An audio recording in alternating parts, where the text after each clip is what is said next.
Vamos a dar unos minutitos, un minuto en lo que se conectan todos.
Listo, bueno, si están de acuerdo empezamos. Ya se irán subiendo más personas. Bueno, muchísimas gracias a todos por acompañarnos al seminario virtual del Centro de Estudios sobre Seguridad, Inteligencia y Gobernanza del ITAM. El día de hoy contamos con un panel de expertos que nos compartirán el análisis y los resultados de su trabajo denominado Culiacán, Interpretaciones sobre la Violencia y la Memoria, publicado en español por la revista Espejo, en inglés por Mexico Violence Resource Project, y que también fue realizado en colaboración con el programa de investigación NORIA sobre México y Centroamérica. Para dar inicio al seminario, presentaré brevemente a nuestros participantes. Cecilia Farfán es jefa de programas de investigación en seguridad del Centro de Estudios México-Estados Unidos de la Universidad de California, San Diego. Es cofundadora del proyecto The Mexico Violence Resource Project y es investigadora del CSIC. Mike Lettieri es investigador senior en Derechos Humanos en el Centro de Estudios México-Estados Unidos, también de la Universidad de California en San Diego, y es cofundador con Cecilia del proyecto The Mexico Violence Resource Project. Ileana Padilla ha realizado diversas estancias de investigación, fue coordinadora de análisis social en el Instituto Municipal de Planeación Urbana de Culiacán y actualmente es profesora de la Universidad Nacional Autónoma de México, Campus Juriquilla. Marcos Vizcarra es periodista sinaloense especializado en derechos humanos, ganador del premio Peter Mackler por el periodismo ético y valiente en 2017, entre otros, y ha trabajado en diversos medios de comunicación.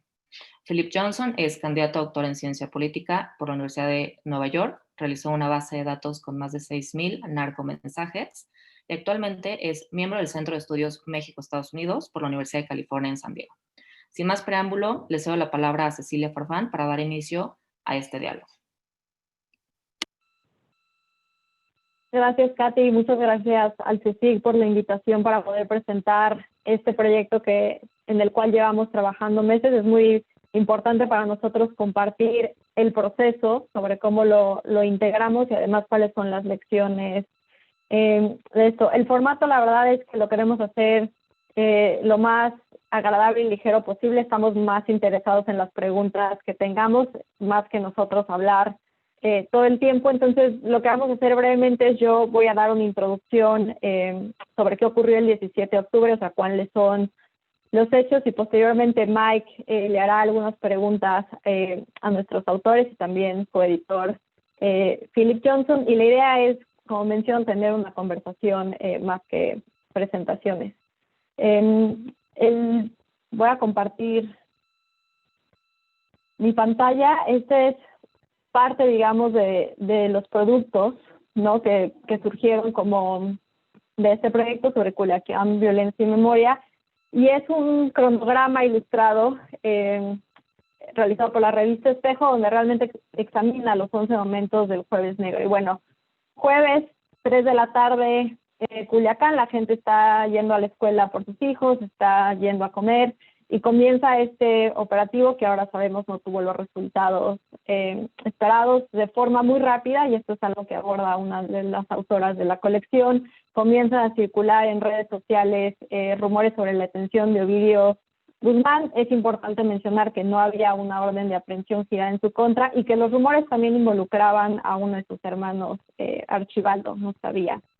El conflicto comienza en esta zona, que se conoce como la zona de Tres Ríos, y lo que comienza a ocurrir es que hay una movilización importante por parte del grupo criminal, donde por un lado van a una de las unidades habitacionales que hay en Culiacán y toman, digamos, esta unidad habitacional con el miedo, obviamente, de que hubiera retribuciones hacia los familiares de militares que están desplegados en Sinaloa.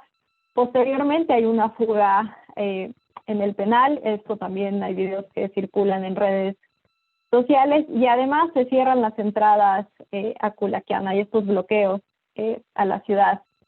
Obviamente, durante todo este proceso hay mucha confusión, pero obviamente las personas que estaban en la calle se resguardan. Y en la noche lo que sabemos es que el abogado de la familia Guzmán anuncia, ¿no?, que Ovidio ha sido liberado, y al día siguiente también lo que sabemos es que, y bueno, en las semanas posteriores sabremos que esta es una decisión que respalda el gobierno federal. Incluso el presidente López Obrador dice que él estuvo de acuerdo con esta decisión. Y bueno, finalmente esto nos deja, bueno, que estos fueron los hechos, digamos, del 17 de octubre, pero no es lo único que hay que discutir en torno a Culiacán. Obviamente les invito a que vean con más calma este cronograma ilustrado, y les doy la palabra a Mike.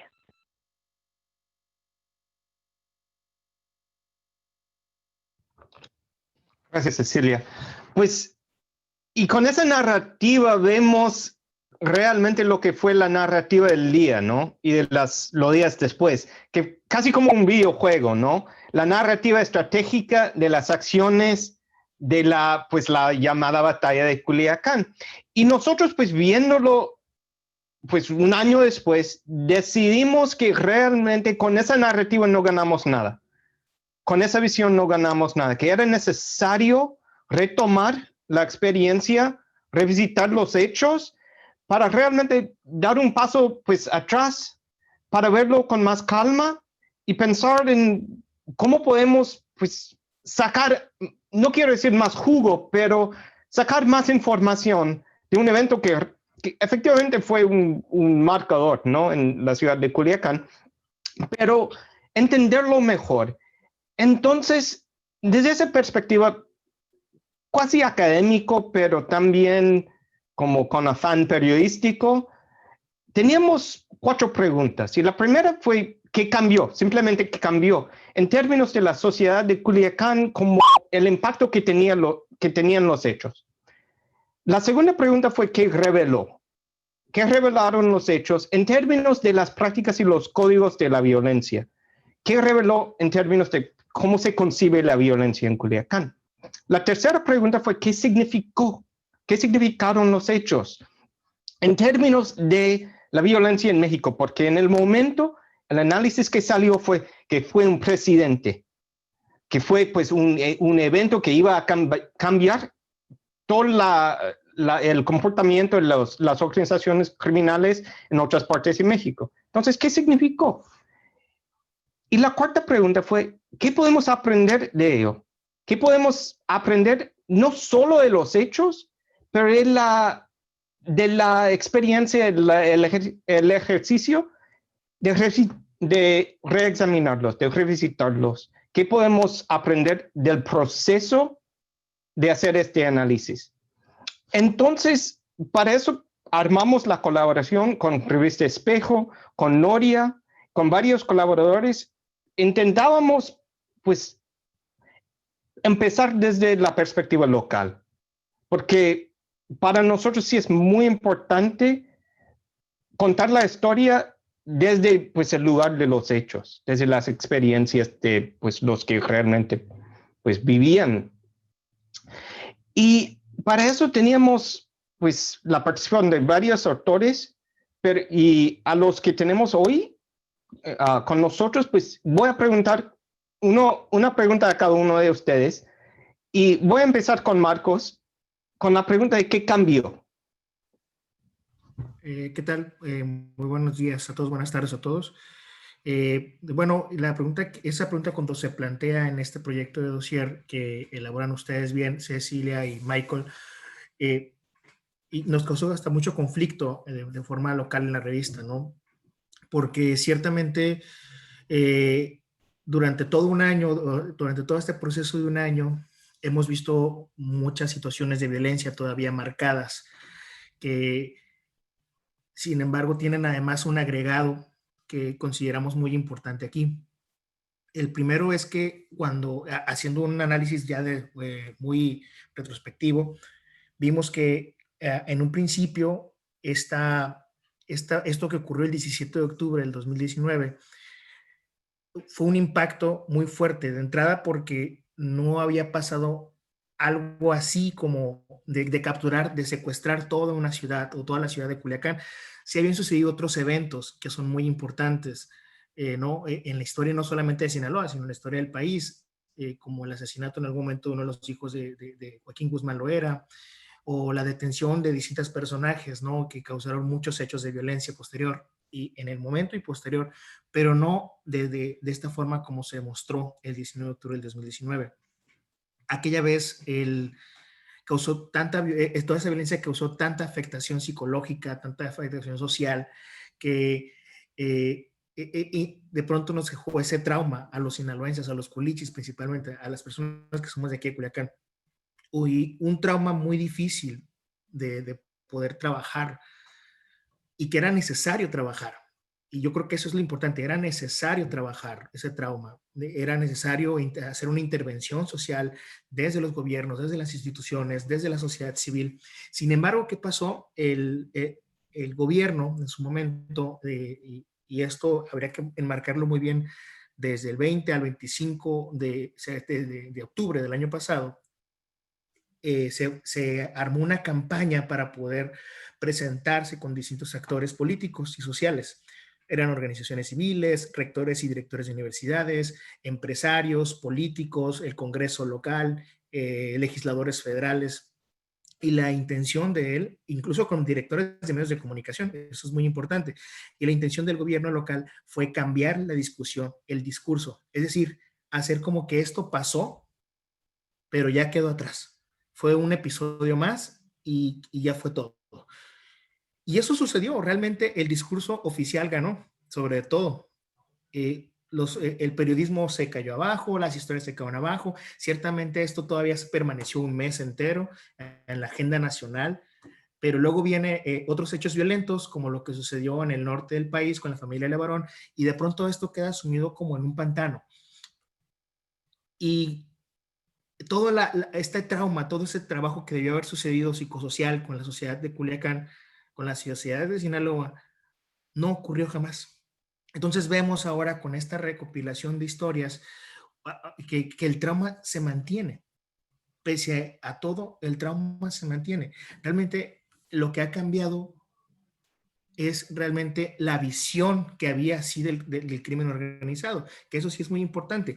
Este trauma finalmente nos ayudó, o esta situación nos ayudó también a abrir un poco más los ojos en la perspectiva de la sociedad, de la ciudadanía, de la sociedad, porque había sí una concepción de los grupos criminales en Sinaloa, o existe una concepción de los grupos criminales sobre de que estos no tienen una injerencia contra la sociedad. Es decir, que ellos ayudan, que ellos se mantienen y se presentan ante la sociedad como entes que van a cambiar o a mejorar la situación, ¿no? de Sinaloa. Y hablo de esto porque en las zonas serranas, por ejemplo, que es donde permanecen estos grupos criminales, tienen una relación directa con la sociedad y ellos se mantienen como protectores de esas comunidades. Y lo mismo pasa en la zona de la ciudad. Sin embargo, ese día cambia la perspectiva porque ese día los grupos criminales apuntaron a la gente, los grupos criminales golpearon con sus cachas a las personas, les quitaron sus vehículos, asesinaron a personas inocentes. Y ese día sí cambia, digamos que la perspectiva que había de que el cártel jamás, o de que la organización criminal del cártel de Sinaloa jamás iba a tocar a la sociedad, ese día sí cambió la perspectiva. Sin embargo, y esto es lo necesario decir y volver, es pese a que cambia, no existe un tratamiento hacia la sociedad, hacia los ciudadanos de Culiacán, no existe un tratamiento mucho mayor hacer una recuperación del espacio, sino lo que ocurre es que hay este discurso falso de que podría no volver a suceder jamás, de que se cometió un error y que ya no se va a pensar, y que ya no se piensa cometer ese error. Y entonces ahora vemos una sociedad muy golpeada, una sociedad con mucho dolor, traumada, traumatizada, y esto se puede mostrar y se puede demostrar incluso con hechos posteriores al 17 de octubre, que han ocurrido todavía. Recuerdo muy bien que el 5 de diciembre del año pasado, 5 o 4 de diciembre del año pasado, ocurrió una serie de mensajes y empezaron a circular mensajes, muchos videos, muchas fotografías de un grupo armado que en teoría venía de la zona norte de Culiacán hacia el centro y que iban a capturar de nuevo a la ciudad. Y entonces eso ocurrió a las 4 de la tarde, 4 o 5 de la tarde.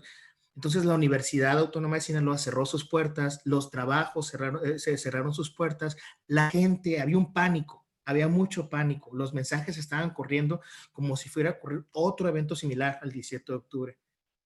La gente estaba temerosa, la gente dejó de trabajar, suspendió todas sus actividades. Finalmente fue un hecho en falso, pero que nos exhibió y que nos expuso precisamente para poder comprender que eso no se superó. Y seguramente cuando pasó eso, posiblemente podamos tener un evento muy similar ahora. Aunque sea un mensaje en falso, podremos tener un trauma muy similar y revivir todo ese trauma. Incluso el hecho de poder platicar con las víctimas esta vez para poder presentarnos en este dossier, vimos este trauma, vimos esta sensación de dolor que no ha sido superada.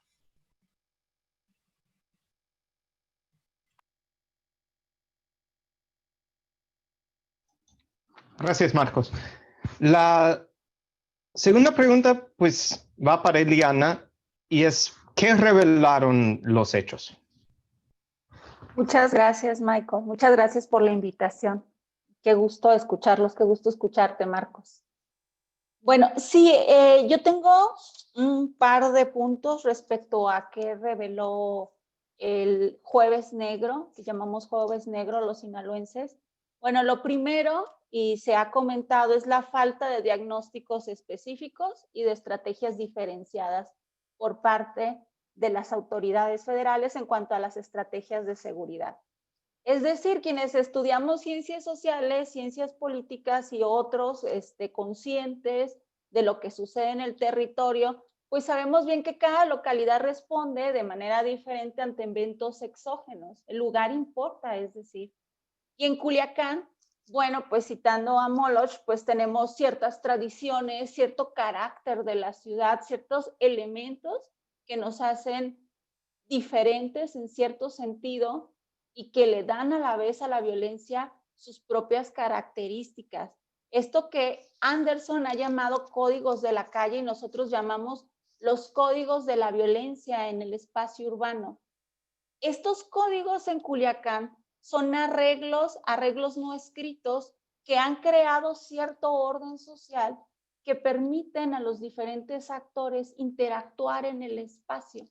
Estos códigos se construyen con base, es cierto, a complicidades y conveniencia, pero también a coacción y algo que Salvador Maldonado ha llamado solidaridades forzadas.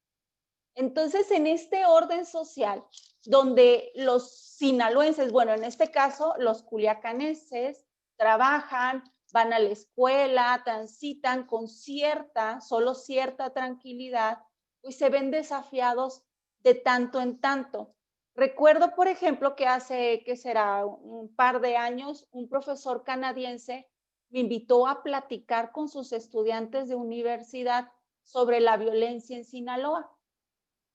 Hablábamos sobre las estadísticas de violencia en la región, sobre la historia de la violencia en Sinaloa, y los estudiantes estaban muy interesados.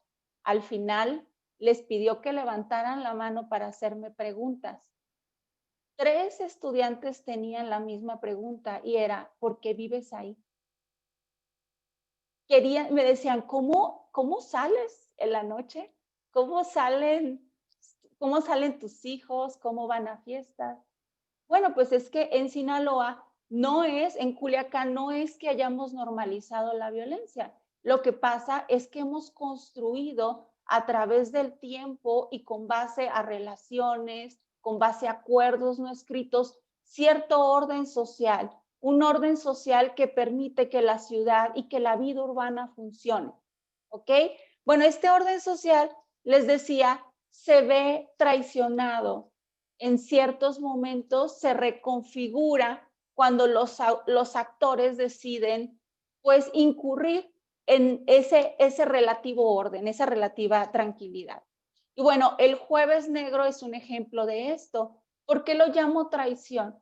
Bueno, la gente en Culiacán lo sintieron como una traición al orden, ¿ok? Tanto así que días después del Jueves Negro se presenta un supuesto comunicado de Ovidio donde, según firmaba y se disculpaba con la gente de Culiacán. Decía, gente, ustedes entenderán por lo que yo estaba pasando. Se disculpaba de la traición. Y aquí el asunto no es si fue él o no él quien dio el comunicado, sino cómo la gente lo estuvo reproduciendo, lo estuvo compartiendo a través de las redes sociales, como en un entendido que se había traicionado ese orden, a ese acuerdo de una relativa tranquilidad, de una violencia a la que nos hemos adaptado. Y el segundo punto que quiero destacar respecto a qué se reveló esta política de resiliencia o de olvido promovida desde las autoridades. A los días siguientes, quizás 2, 3 días siguientes después de que sucedió el Jueves Negro, el presidente de la República hablaba de una supuesta tranquilidad y normalidad, así lo llamó, en Culiacán, donde la gente ya estaba viendo el béisbol, así lo dijo. Como bien menciona Marcos, el gobernador llamó a los medios a no difundir los videos sobre el Jueves Negro y hablar de otra cosa. Él decía, mostrar la cara amable de Culiacán y cómo la gente está superando las adversidades. Bueno, esta política que tiene intrínseco un discurso desde la biopolítica, que quiere decir que asimilamos el riesgo, lo tomamos como algo natural, nos adaptamos, pero también significa que entendemos que el Estado no tiene nada que hacer, que está atado de manos, y el Estado lo entiende así, como son los ciudadanos quienes normalizan la violencia, son los ciudadanos quienes han generado esta violencia y luego se han adaptado a ella. Entonces son los ciudadanos quienes tienen que resolverlo. En una pasada reunión que tuvimos con el secretario de Seguridad Pública del Estado, pasada fue, que fue la semana, de estas semanas pasadas, la semana pasada y luego una antes, el secretario repetía el mismo discurso, que por cierto es un coronel, además de ser secretario estatal. Bueno, él repetía el mismo discurso y decía, es que la gente ha normalizado la violencia, es que los sinaloenses vieron la verdadera cara del narcotráfico por primera vez. Yo me atreví a corregirlo en uno de estos eventos y decirle, no, secretario, los sinaloenses conocemos todas las caras de los grupos que participan del crimen organizado. Ellos también son la cara de los sinaloenses. Ellos también son la cara de Sinaloa. Y el que los conozcamos no quita la responsabilidad del Estado trabajando los diferentes tipos de violencia y trabajando, por supuesto, con los ciudadanos. Bueno, esto es, además, bueno, tenía otros puntos que podemos abordar más adelante. Por ejemplo, cómo se mostró la capacidad operativa de estos grupos que participan en los mercados ilegales, pero también esa capacidad para expandir en dado momento, para aumentar esas fuerzas operativas territoriales. Muchos de los jóvenes que vimos ahí, y lo sé por amigos periodistas que estuvieron haciendo entrevistas, fueron armados en ese momento.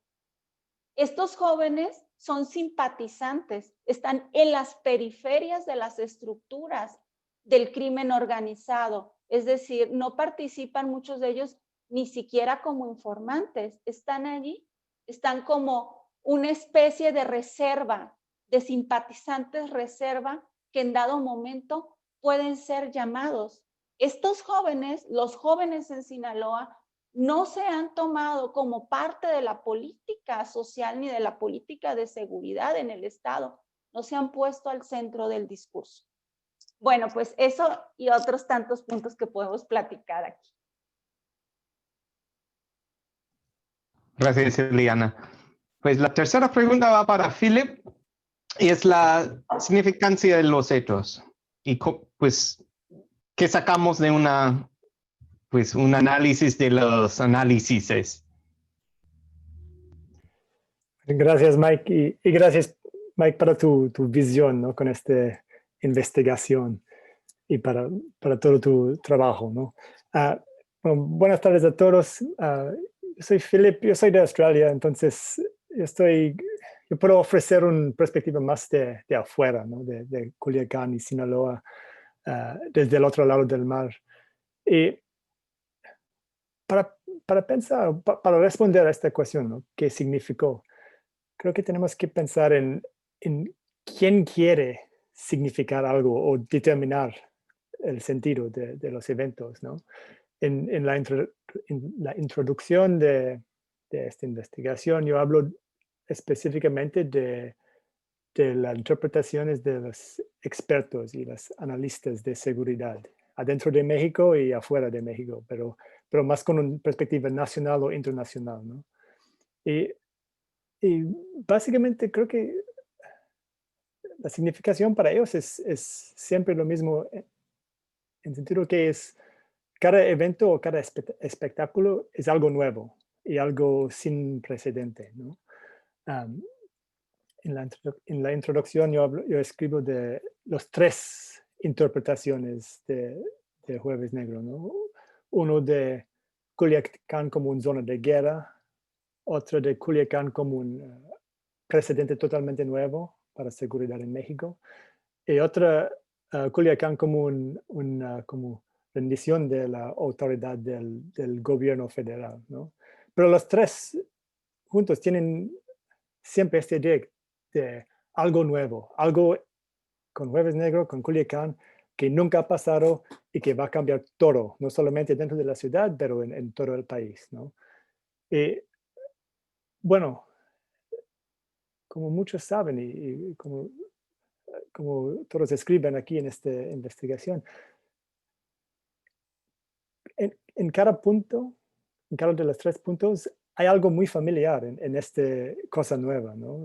Este discurso de una guerra en México no es nuevo. No era nuevo en 2006 con la declaración de Calderón. Tampoco esta idea de un precedente es nuevo.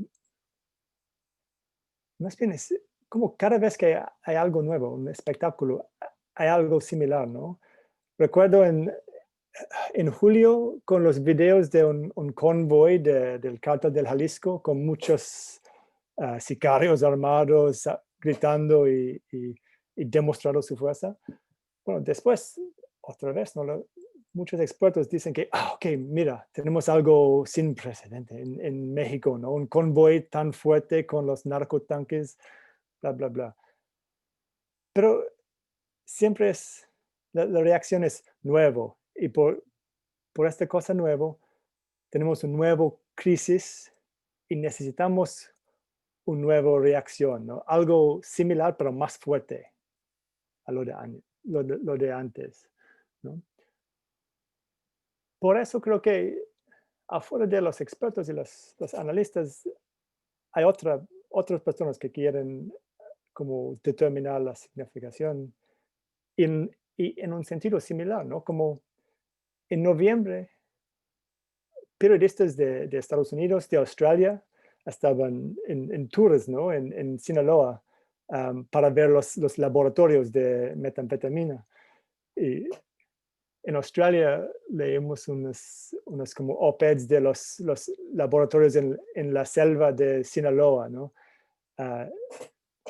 Y con este discurso de que algo aquí en este lugar va a contaminar a todo, no solamente hasta Estados Unidos, pero hasta Australia, ¿no? Entonces, creo que es algo similar, ¿no? El espectáculo de algo sin precedente, algo nuevo, esta metanfetamina que puede llegar hasta Australia. siempre en significación que está al servicio de más militarización y una reacción más fuerte, ¿no? Porque siempre es una crisis excepcional y no algo crónica. Entonces, la reacción no es incorrecta, pero es insuficiente. Necesitamos más soldados o más militarización o más helicópteros desde Estados Unidos, algo así. Pero siempre con esta idea de la significación es algo nuevo, lo que sigue es que faltamos fuerza, pero no faltamos con la idea de seguridad y militarización para resolver todos los problemas, ¿no? Y resolver la crisis excepcional.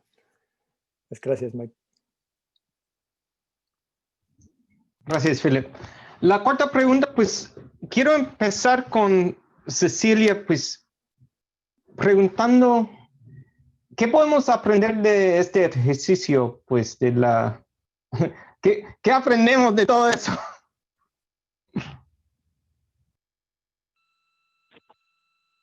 Bueno, creo que hay varias cosas, ¿no? Pero me voy a enfocar en algunos que han resaltado Ileana, Marcos y Philip. Me parece que la primera es que cómo nombramos las cosas importa, ¿no? Nosotros tomamos una decisión de no llamarle a este proyecto Culiacanazo, precisamente porque no queríamos dar la impresión de que estas cosas solamente ocurren en un lugar como Sinaloa, ¿no? Que fue mucho la narrativa que surgió en ese momento. Y incluso tomando en cuenta lo que menciona Ileana, de que las ciudades tienen códigos, ¿no? Y entendimientos de cómo coexistir con esta violencia, no quiere decir que esto solamente pueda ocurrir en un lugar como Culiacán. Entonces, me parece que la primera es que había que ser muy conscientes de cómo íbamos a llamarle este proyecto y en particular no utilizar términos que habían sido impuestos desde fuera, no para referirse de una forma muy peyorativa a lo que había ocurrido en Culiacán. La otra que, digamos, viene más de mi investigación y me parece una provocación interesante es que incluso si el crimen organizado en Sinaloa traicionó ese día, digamos, a los ciudadanos de Culiacán, la paradoja es que también revela, ¿no?, la mesura con la que opera los otros 364 días del año. Y esto de ninguna manera niega la violencia que existe en el Estado, la crisis forense que Marcos ha documentado de manera extensiva en el Estado, pero sí que hay otras formas precisamente de operar que no requieren ese despliegue, ¿no?, y esa movilización constante. Y aunque no consideramos todo el tiempo, ¿no?, que hay un uso de la violencia estratégica, la realidad es que lo que nos demostró el despliegue del 17 de octubre, precisamente por ser de esa magnitud, es que hay, digamos, cierta mesura en otros momentos. Y el otro punto que destaco es que no tenemos un consenso. Me parece que algo muy interesante que salió de este ejercicio y de esta colección es que precisamente, o sea, los autores no todos estamos de acuerdo, ¿no?, en qué significó y las personas que lo vivieron, y me parece que eso es parte de la riqueza, pero la necesidad de hacer este ejercicio de memoria y el hecho de que no todos estemos de acuerdo en qué es lo que implicó y cuáles son las secuelas, me parece que también nos debería ayudarnos a cuestionar sobre otros eventos, ¿no?, también espectaculares, como hacía referencia Philip, de violencia en México. O sea, tenemos que revisitar no solamente estos eventos que son muy grandes o muy espectaculares por la violencia, pero otros momentos que no tienen esa cobertura mediática, sobre todo de medios extranjeros en el país. Y lo dejo ahí para dejar más tiempo para preguntas. Marcos, si quieres contestar rápidamente y hacer la última ronda antes de abrir la pregunta.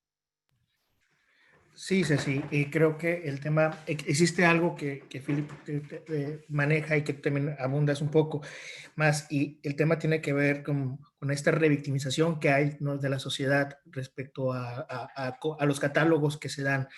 Y Elena lo plantea muy bien, el tema de los códigos, y hay algo que aquí no podemos olvidar, ¿no? O no se puede dejar atrás, mejor dicho, la sociedad culiacanense, la sociedad sinaloense no lo podemos dejar atrás. Existe una narcocultura que está demasiado fija aquí, y eso nos ha afectado bastante, pues.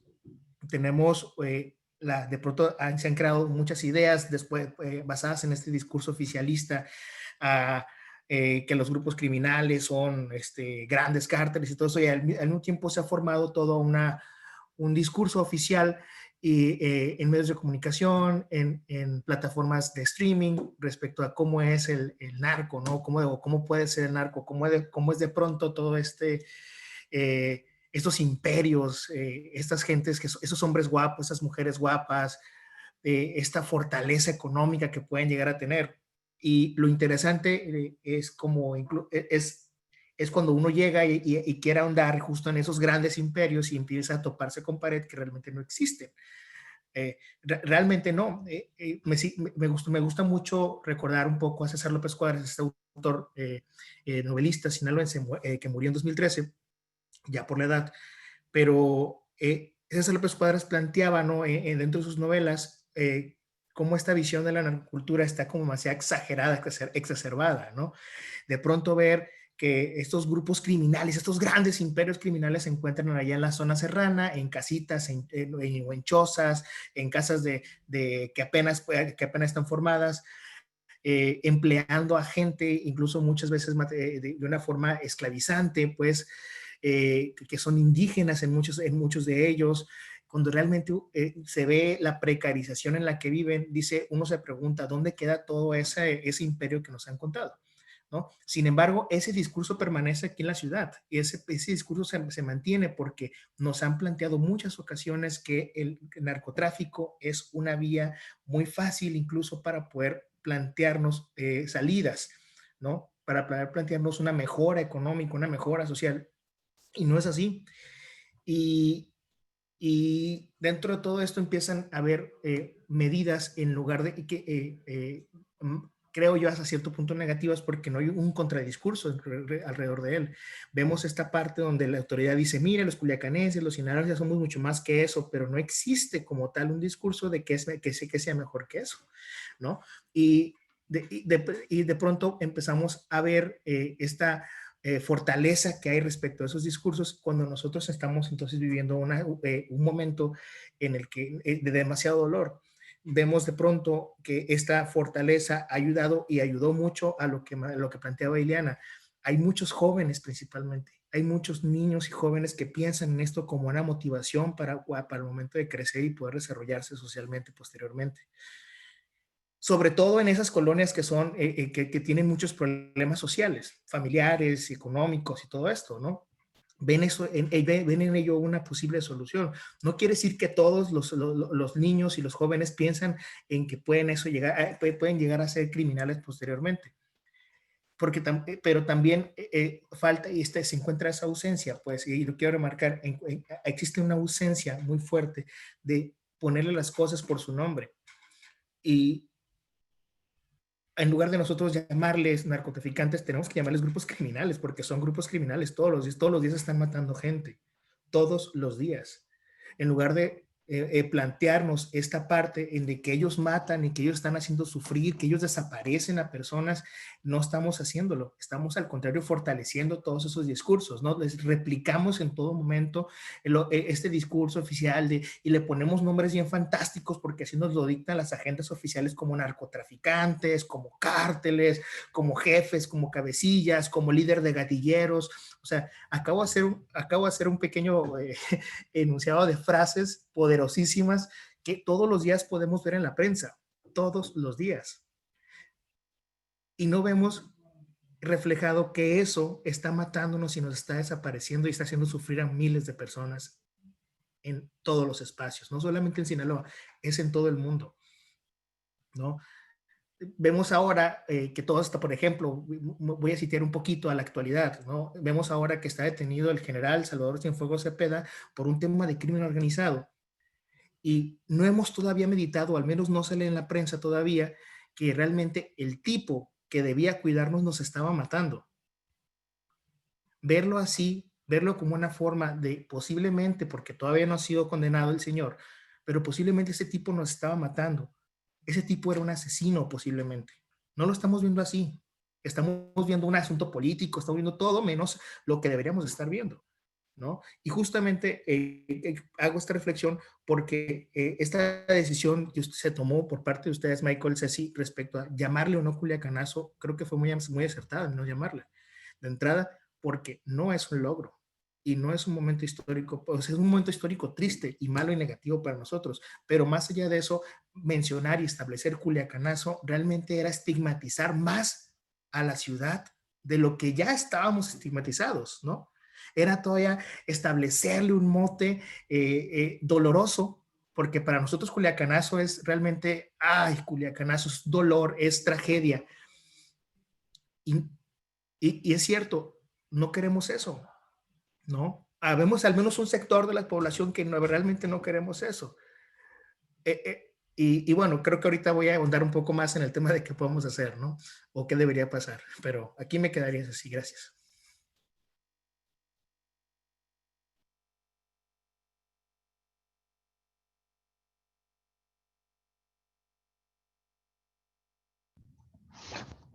Pues no sé si Ileana o Philip, si quieren responder a la pregunta de pues, qué podemos aprender o si ya queremos dejar pues por lo menos unos 10, 15 minutos para preguntas, entonces que seamos breves, ¿no? Sí, muy bien. Yo quisiera, bueno, no sé si Philip quiere tomar la palabra primero. Gracias. Bueno, yo quisiera retomar las palabras de Marco, dar seguimiento, bueno, a qué se perdió, cómo se perdió la oportunidad para una reflexión mucho más profunda después del Jueves Negro. Esto pues motivado por la política oficial del olvido, una política que buscó que se diera vuelta a la página, se hablara de otra cosa, se dijera que los sinaloenses somos gente de bien, que bueno, no es que sea falso, sino es un discurso que busca tapar un evento traumático, un evento de trauma colectivo, pero además eso pues impide que haya una reflexión profunda, que haya foros de discusión sobre lo que sucedió. Tuvo que pasar un año para que de nuevo se estuviera discutiendo este asunto, motivado por algunos organismos ciudadanos y también por medios de comunicación responsables y valientes. Pero bueno, esto pues algo que debió de habernos dejado el Jueves Negro y que quizás no lo hizo, es este mensaje de que nosotros entendemos la realidad así, nuestros discursos son así, y la realidad es enorme. Y la segunda es que con esos discursos con los que estamos tratando de entender la realidad, no vamos a encontrar una salida. ¿Ok? Lo dijo muy bien Philip en su ensayo sobre estos metadiscursos de buenos contra malos, de son los narcos contra los ciudadanos de bien. Días después del evento, de estos terribles eventos, salieron los ciudadanos de bien, porque así se llamaron, con mantas que decían, somos más los ciudadanos de bien, y reproducían estas imágenes de jóvenes disparando en las calles, jóvenes que se apropiaron del espacio público con violencia para reproducir más violencia.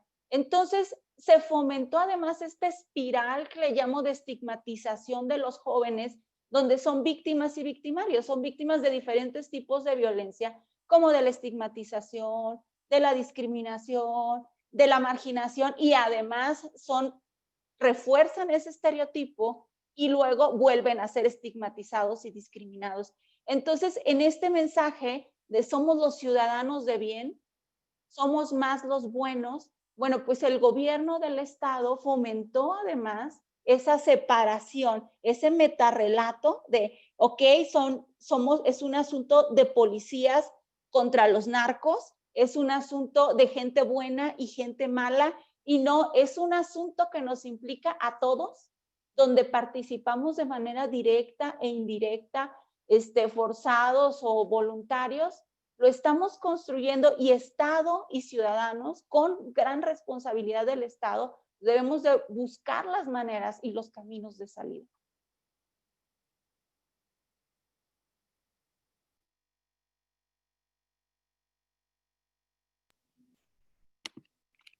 Muy bien, muchas gracias. Bueno, no sé si quieren que empecemos con la sesión de preguntas y respuestas por parte de los asistentes. A mí me gustaría empezar con una, escuchando un poco a Marcos, a Ileana, a Ceci, Filip, sobre los hechos en sí, ¿no?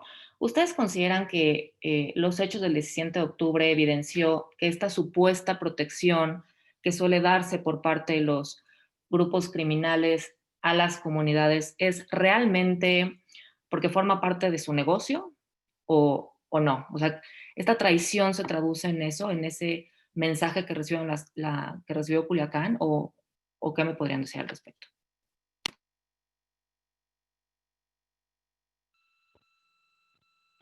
Pues, si quieren empiezo yo. Sí, o sea, me parece que desde el punto de vista de cómo entendemos a los grupos criminales y nuevamente la necesidad de estudiarlos en sí mismos, y no como mencionaba Marcos, el narco en todo el país, que es una categoría que no nos sirve de nada, sin duda reveló que no hay, o sea, no es altruismo, ¿no? O sea, los beneficios que puedes tener en algún momento dentro de la organización obedecen más a una lógica de qué les sirve a ellos, pero sin duda no es que no estén victimizando porque son las mejores personas y tienen, ¿no?, un espacio especial para Culiacán. Entonces me parece que más bien corresponde a, bueno, si opero en este lugar y no quiero que haya necesariamente un intercambio de inteligencia con actores estatales, pues entonces no voy a victimizar porque me conviene, ¿no?, que no haya esa información, pero no lo hago porque simplemente me parezca que es algo, como mencionaba, altruista. Ok, muchas gracias. Sí, Ileana. Si quisiera complementar a Ceci. Entre el 2015 y el 2016 estuve realizando entrevistas con ciudadanos respecto, en particular con pequeños empresarios, respecto a precisamente estos códigos de la violencia y cómo asimilan su relación con el narcotráfico. Bueno, lo que encontré no es exactamente este mito de protección del narco que va y construye la escuela y la carretera y la calle. No es exactamente así. Más bien son arreglos que se dan sobre el territorio y que además son arreglos diferenciados, no se dan de manera equitativa en la ciudad ni en todo el estado, ni funcionan exactamente igual. Encontré, por ejemplo, algunos sectores en Culiacán donde había ciertas relaciones de compadrazgos entre el dueño de la carnicería, el dueño del expendio de cervezas y el narco que vigilaba la zona, ¿no?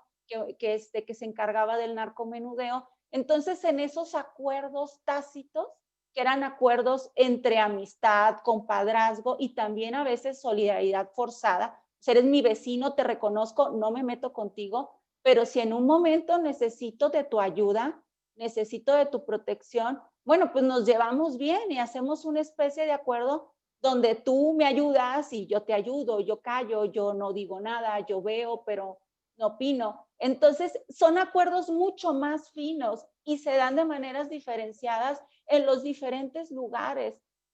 Una gran queja siempre del ejército en los diferentes lugares en Sinaloa, no solo en Sinaloa, porque como dice Ceci, aunque estamos hablando de Culiacán, estamos hablando de esa especificidad del lugar de Culiacán, sucede en muchos lugares de nuestro país y en muchos otros lugares afectados por la violencia para contener el narcotráfico y por la violencia que generan los mercados ilegales.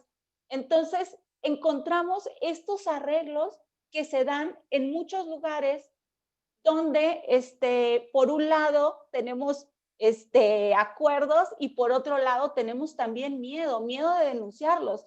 Y dice el ejército en las calles, oigan, pero es que ustedes saben dónde están los narcos. ¿Por qué no nos dicen? ¿Por qué no denuncian? El secretario estatal de Seguridad Pública en una reunión que tuvimos hace poquito, le decía a una activista muy reconocida que queremos mucho en Sinaloa, porque es líder de las madres que buscan a sus hijos desaparecidos, le decía, bueno, si ustedes dicen que hay policías que están participando en desapariciones forzadas y los identifican, ¿por qué no los denuncian? Incluso la retó, deme ahorita los nombres.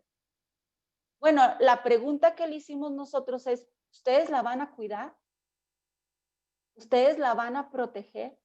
Entonces, en esos acuerdos, este hecho pone sobre la mesa totalmente lo que sucede en estos espacios. O sea, esta coacción y esta conveniencia también de seguir ese orden establecido. Y por eso es que es tan compleja la estructuración del crimen organizado sobre los diferentes territorios. Esta es la situación que vive Culiacán y que vive en muchos otros lugares en el país, pero hay otros tipos de situaciones.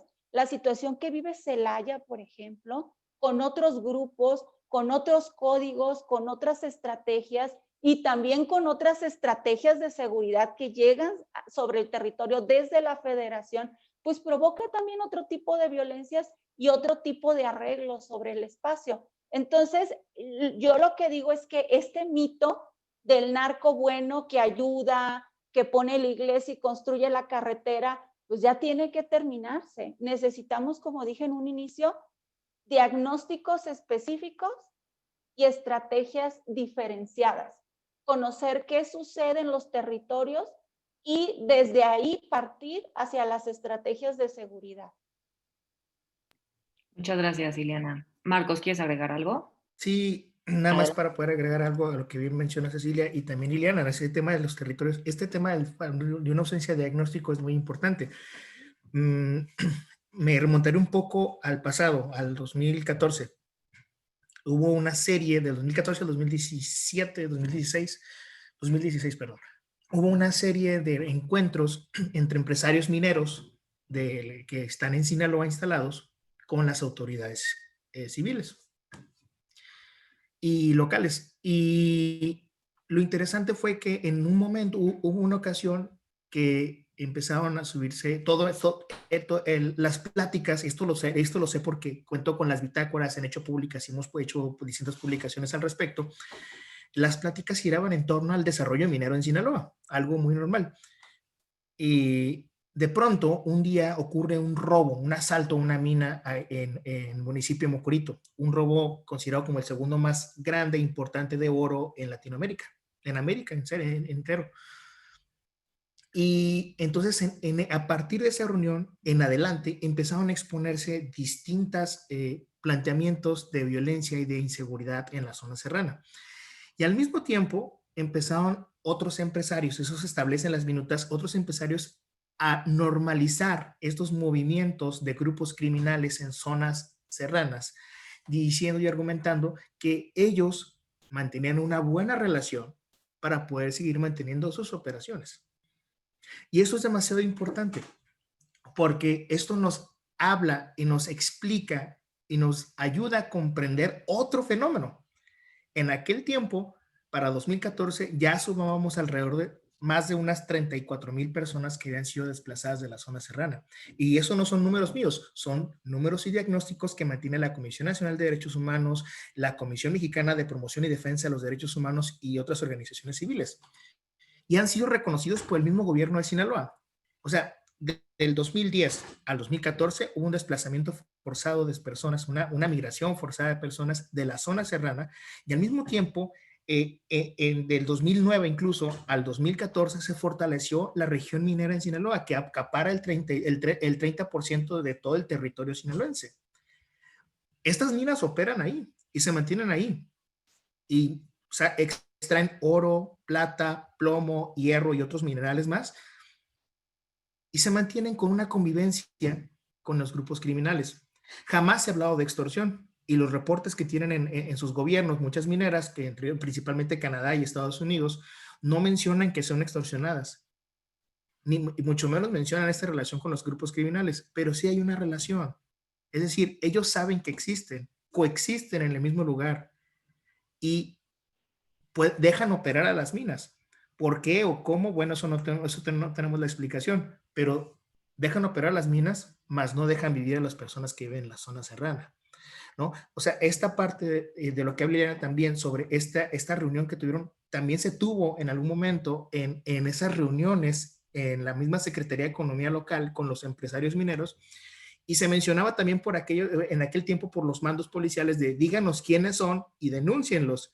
Y fue entonces cuando ellos empezaron a decir, no, no tiene caso, nosotros convivimos y la llevamos bien con ellos, ¿no? Tenemos una buena relación y allí está, no nos pasa absolutamente nada. Y creo justamente eso es necesario ahora poder planteárnoslo para poder entender y comprender de que existen las violencias. No es algo que no se denuncie. Ya lo denunció esta mujer, esta activista, apenas de una semana, y se denunció también hace muchos años por empresarios mineros de empresas internacionales, transnacionales. O sea, no es una información nula, no es una información que nos quedemos ahora solamente en un seminario, es decir, sino es una información que traemos ahora a la mano porque hemos sido testigos de cómo la autoridad sabe y conoce y reconoce que existe esta violencia marcada. Sin embargo, lo que no tenemos es justo lo que dice Ileana, no tenemos un diagnóstico para combatir esta violencia. Esa es mi participación. Muchísimas gracias. Tenemos una pregunta de Miguel Puente, en donde dice, bueno, ¿de qué forma la narcocultura ha tenido un impacto en el orden social en Sinaloa? No sé si nos pudieran dar alguna respuesta. Y también tenemos algunas otras preguntas. A los que quieran preguntar algo, tenemos el chat de preguntas y respuestas, entonces ahí podemos seguir leyendo.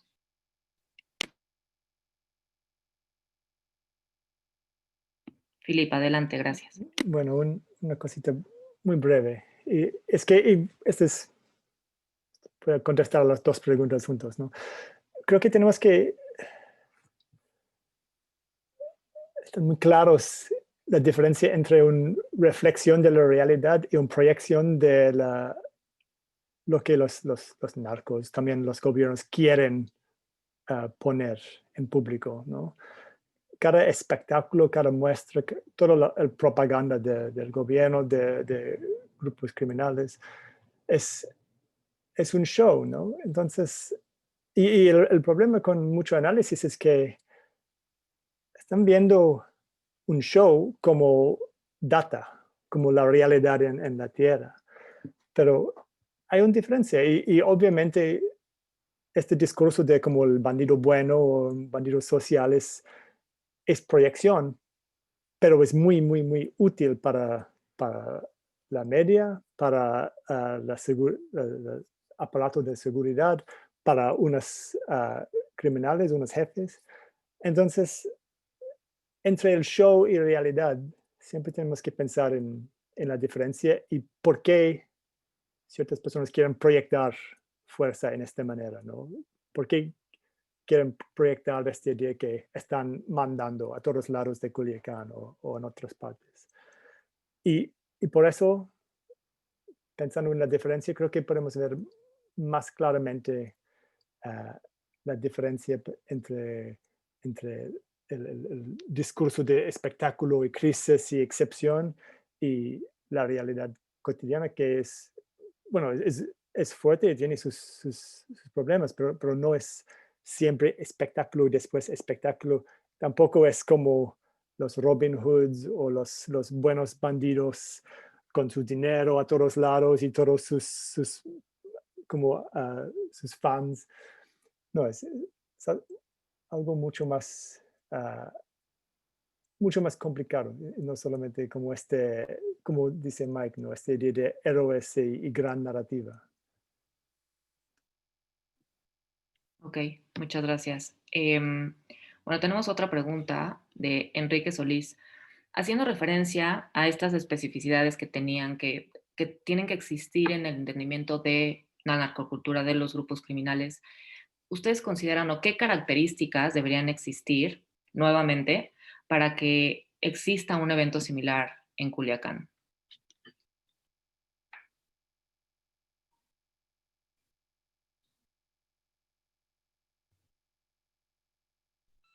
Ceci.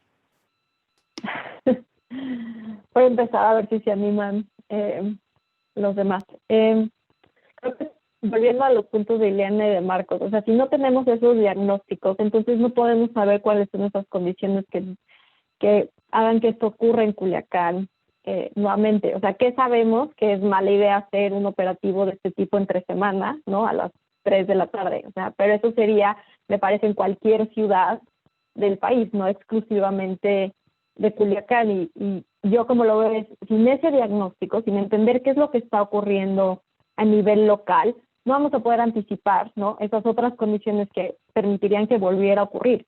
Pero nuevamente me parece que no solamente es que vuelva a ocurrir en Culiacán, sino cuándo va a ocurrir en otra parte del país. El ataque al secretario de Seguridad Pública de la Ciudad de México, ¿cuáles son las condiciones que permitieron que eso ocurriera? Me parece que al día de hoy tampoco hemos hecho un análisis de qué fue lo que ocurrió. Y nuevamente, volviendo al punto de Philip, nos concentramos en lo espectacular de la violencia, ¿no?, en el hecho de que había Barretts calibre 50, ¿no?, que había ocurrido en una zona considerada tranquila y segura, ¿no?, de dinero de la ciudad, pero no ha habido esa reflexión. Entonces, sin ese diagnóstico, pues no vamos a poder anticipar esas condiciones.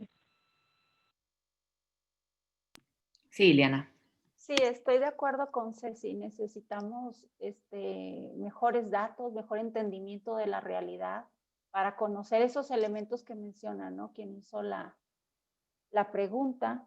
Y en realidad está siempre latente la posibilidad de que suceda un jueves negro. Yo en mi ensayo hablaba incluso de 2 jueves negros, de otros hechos que ya habían ocurrido en el 2008, que fueron amenazas y que también se rompió este orden tácito y la gente estaba atemorizada, se refugió en sus casas. No voy a hablar del hecho que lo propició precisamente por no dar foco al espectáculo, pero sí a la realidad. Y la realidad es que en esos eventos del 2008 la gente estaba muy atemorizada. Se decía que iba a haber bombas en el espacio, en plazas comerciales, que iba a haber balaceras en las calles. Entonces se rompió ese orden. Fue en cierta medida un jueves negro, porque ¿qué creen? Además también era jueves, ¿no?, coincidentemente. Entonces está todo el tiempo latente en Culiacán. También pasó cuando la emboscada a los militares fue que en el 2017, ¿verdad, Marco? Allá en la zona norte, en Culiacán, fueron también hechos que causaron muchísimo terror y causaron también espectáculo ver la Barrett en un espacio público, en un espacio urbano, entre los fraccionamientos y las plazas, una guerra entre narcos y militares que causó muchos daños en pérdidas humanas, pero además terror en la gente. Está todo el tiempo latente esto en ciudades como Culiacán y en otras tantas ciudades en el país. Entonces necesitamos pues conocer de fondo qué es lo que está propiciando la violencia, y yo diría, y bueno, ya lo dije hace ratito, y cambiar totalmente la perspectiva, cambiar totalmente nuestros paradigmas. Es increíble cómo veo esta separación entre quienes estamos hablando todo el tiempo, estudiando la violencia, la seguridad y la paz, la construcción de paz, y quienes están en este discurso de narconovela, etcétera, que están, sí, más militares, más policías, más guerra, más violencia, y quienes estamos, no, hay que cambiar el chip, hay que empezar a hablar de construcción de paz, hay que empezar a hablar de reflexionar sobre esta política prohibicionista, es decir, ciertos temas en los que todos los que estudiamos estos asuntos estamos más o menos de acuerdo, ¿ok? Entonces hay una separación en los discursos. ¿Cuándo este discurso de quienes estamos estudiando esto va a transitar un proceso de traducción de tal manera que temas como la reconciliación se conviertan en también forman parte de este discurso social, de este discurso popular, y la gente está hablando de reconciliación, de generación de paz, entre otros, de reinserción social, entre otros temas que estamos siempre hablando, ¿no? Quienes organizamos este foro y las 53 personas que nos están viendo en este momento. Muchas gracias, Ileana. Bueno, tengo una pregunta que puedo dividir en dos, que se repite, digamos, Emiliano Carvajal, Óscar Catalán y Alejandro Beltrán preguntan, bueno, uno muy específica, ¿qué significado tiene la reunión de María Consuelo Loera con el presidente Andrés Manuel López Obrador? La segunda que se podría vincular a esta es, ¿qué es peor, el narcotraficante que cuida a la población de algún lugar o las autoridades y gobernantes que abusan del poder para someter al pueblo? Y vinculada a estas dos es, durante la pandemia se ha observado que el cártel de Sinaloa ha estado repartiendo ayuda, despensas, etcétera, en forma, ¿ustedes creen que esto ha saneado la percepción del narco ante los civiles? Son varias preguntas, pero me parece que están vinculadas todas a lo mismo. Marcos. Híjole, son un chorro de cosas. Voy a empezar de atrás para adelante.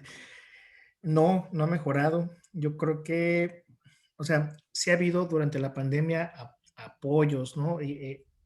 Habría que bien comprender y entender. Existe una marca registrada por parte de la hija de Joaquín El Chapo Guzmán que se encuentra en Guadalajara, en Jalín, Zapopan, perdón. Bueno, en esta zona metropolitana de Jalisco, de Guadalajara, perdón. Y allá han estado repartiendo muchas despensas. Allá. ¿No? Me tocó hablar, por ejemplo, con este señor que es el apoderado legal de la marca junto con la hija, o sea, el abogado, ¿no? Finalmente. Y me decía, no, los apoyos son aquí en Guadalajara. Lamentablemente existe una desinformación muy generalizada, incluso en medios de comunicación, de que esos apoyos también se están entregando en Sinaloa. Eso es por un lado. La otra es que sí circuló porque sí existen también esos supuestos apoyos con la población vulnerable en distintos lugares de Sinaloa. Apoyos entre comillas, ¿no? Esos apoyos no son nuevos, son apoyos que se mantienen desde hace muchísimo tiempo. Recuerdo la última vez que fui a la zona serrana, fue el año pasado, a una zona donde se encuentran, bueno, de Badiraguato, y recuerdo perfectamente que me tocó platicar con una serie de hombres agricultores y todos me decían que le estaba yendo de la fregada, ¿no? Que le estaba yendo súper mal. Y yo le decía, y bueno, aquí normalmente hay sequías, ¿no? ¿Cómo le hacen cuando les va mal como ahora? Y dice, no, es que lo peor es que ya no se encuentra el señor, hablan refiriéndose a Joaquín, el Chapo Guzmán. Y les digo, ¿y eso cómo afecta? No, dices que cuando estaba el señor siempre nos ayudaba con el dinero, ¿no? Nos apoyaba con algo para que no la pasáramos mal. O sea, allá en la zona serrana sí es como más visible esta parte, ¿no? Con ciertos o con comunidades muy específicas o muy particulares. En la zona rural de Badiraguato, incluso el municipio, la cabecera municipal de Badiraguato, donde se encuentran estos apoyos, ayudas hacia la gente vulnerable, la gente pobre, la gente que necesita un médico, la gente que necesita un maestro o una maestra, la gente que necesita construir su casa. O sea, existen esos apoyos y no es por menos innecesario nombrar y citar que Badiraguato es el municipio en teoría más pobre de todo Sinaloa, según el Coneval, ¿no?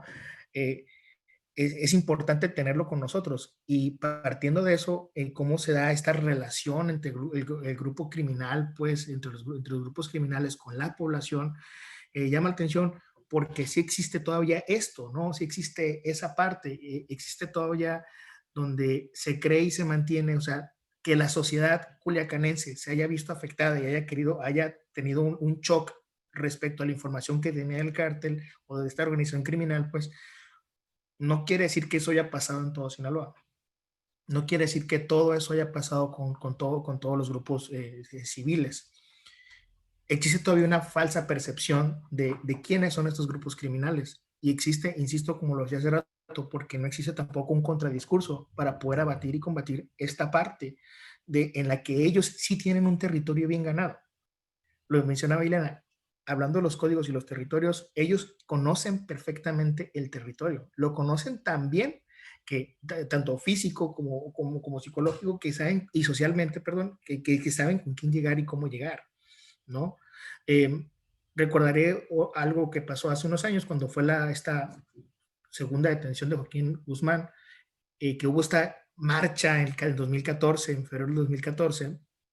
Esta marcha, la gente sale a marchar, era una marcha multitudinaria, era muchísima gente en Culiacán, muchísima, no sé cuánta, pero era bastante. O sea, la principal arteria de Culiacán, de Sinaloa, estaba llena de gente, ¿no? Eran cuadras enteras. Y mucha de esa gente fue a marchar porque iba a tener un apoyo económico, porque les prometieron 500 pesos a cada una de esas personas, al menos 500 pesos. Me tocó entrevistar a familias donde yo le preguntaba a esta mujer, oiga, ¿por qué está usted aquí? Y me decía, lo que pasa es que vinimos toda la familia porque nos prometieron que cada uno nos iban a dar 500 pesos. O sea, pero usted apoya a Joaquín Guzmán, pues me dice, yo apoyo a que mi familia esté bien. O sea, esa parte del discurso, esa parte no ha sido atacada. Y te estoy hablando del 2014, ya ni siquiera del 2019. Y podemos irnos más atrás y atrás y atrás y vamos a encontrar situaciones muy similares.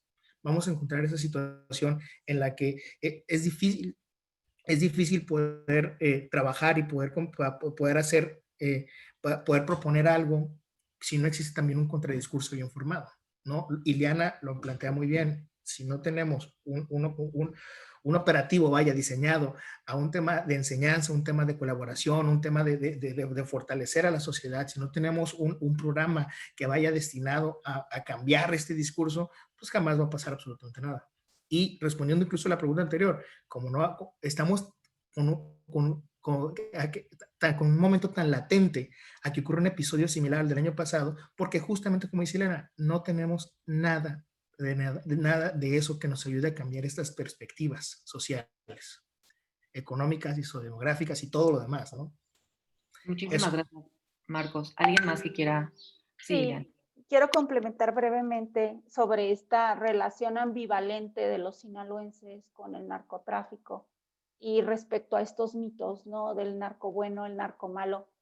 Y también ilustrarlo con una historia. Por allá en el 2012 estuvimos realizando unos diagnósticos, pero de desarrollo regional en la sierra, en Mazatlán, en este municipio que ustedes conocen.